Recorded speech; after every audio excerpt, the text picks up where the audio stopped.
In the last two videos, I explained first how a Christian can build common ground with a naturalist, someone who believes only nature exists, by affirming a shared project to love one's neighbor as oneself and build a sustainable, healthy human community, and to view Jesus as a prime exemplar for this life of learning to love one's neighbor as oneself.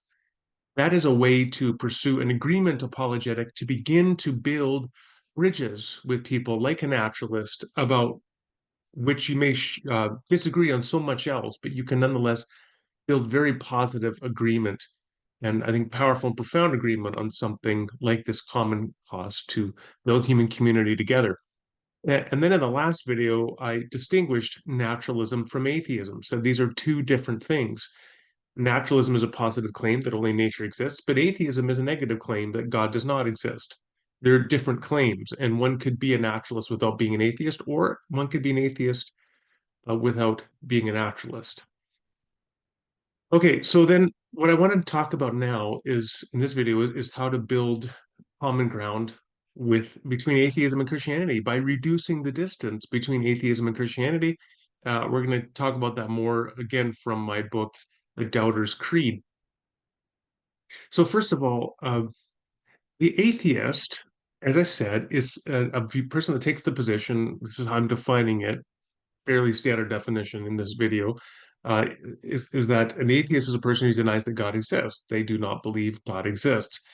But that again does not mean they're a naturalist. In other words, they may believe there are things that transcend or go beyond nature, but they don't believe that they are to be understood as God as such. They're not, let's say, a personal divine being. It's something else. What kind of atheists hold views like this? Well, I referenced Thomas Nagel in the previous video, but in the Doubter's Creed, I talk about two specific individuals, Ronald Dworkin and J.L. Schellenberg. These are Dworkin's passed on. Schellenberg is still around working, just recently published another book, in fact, in philosophy of religion. They're both atheists, but they both believe there is something that transcends nature, that goes beyond nature.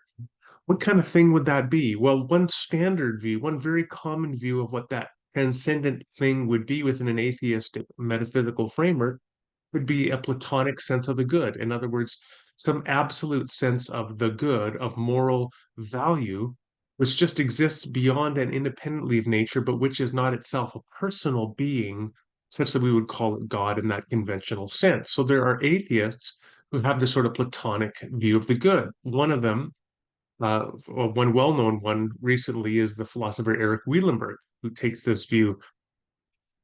Okay, so then what we have here is something really interesting. If you, as a Christian, if you're in dialogue with an atheist and they say, well, I do believe there's some transcendent absolute good out there, I just don't believe it's God. One can say, wow, okay, we already share some agreement here, maybe more than we had thought at the outset, because we both believe there is some transcendent source of the good or form of the good that exists independently of nature. I, as a Christian, may believe that being, that reality, that metaphysical reality is personal in nature and properly described as God, and you can have a personal relationship with it. You, as an atheist, may not believe that. You may believe it is non-personal and or transpersonal or uh, and that you cannot have a personal relationship with it. But we nonetheless both believe there is such a thing as a transcendent good. And that right there is already significant agreement that we've now found between some atheists and Christians.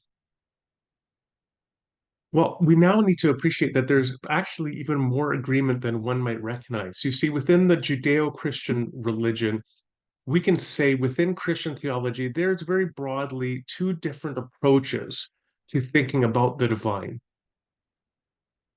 There's a famous statement by Blaise Pascal where he had this conversion on November night, and then he wrote, "Not the God of the philosophers, the God of Abraham, Isaac, and Jacob." He says that he encountered. And what he's referencing there, the God of the philosophers, is a particular approach to thinking about God or to doing theology which has a high emphasis upon the otherness, the transcendence, the impersonal nature, the otherness again, the transcendence of the divine being or God. And that's in Christian theology, this tradition of thinking about God in these abstract, transcendent, impersonal terms. Let's think about some of the key attributes that are historically attributed to God. God is outside time completely or atemporal. God is immutable. God does not change in any respect. God is impassible or not acted upon. God cannot experience suffering. God exists a se, or independently of all other things and independent of all other things. God is metaphysically simple and has no parts. Each one of those things contrasts darkly, markedly with personal creatures such as human beings. And as a result, there is this trajectory within Christian theology that many Christian theologians have followed when they're thinking about God. They think about God in these very highly abstract, transcendent, and other categories rather than in immanent and personal categories. Now, within Christian theology, the debates have always continued and will continue. And you will have some like Blaise Pascal that embrace a more personalist, immanent notion of God, as he says, the God of Abraham, Isaac, and Jacob. And there will be other Christians that when they think about God, they're thinking about God primarily in these more impersonal, transcendent categories, such as the absolutely other, prime mover, unmoved mover, um, atemporal, immutable, impassible, simple, metaphysically simple, and so on. And what I just want to point out now is that what that shows is that even within Christian theology, within the traditions of the way that Christians think about this transcendent being, um, there actually is even more agreement here with the atheist who views there to be a transcendent good that is distinct from nature, because many Christian theologians throughout history have had a very abstract and impersonal sense of what God is in God's self with all these categories.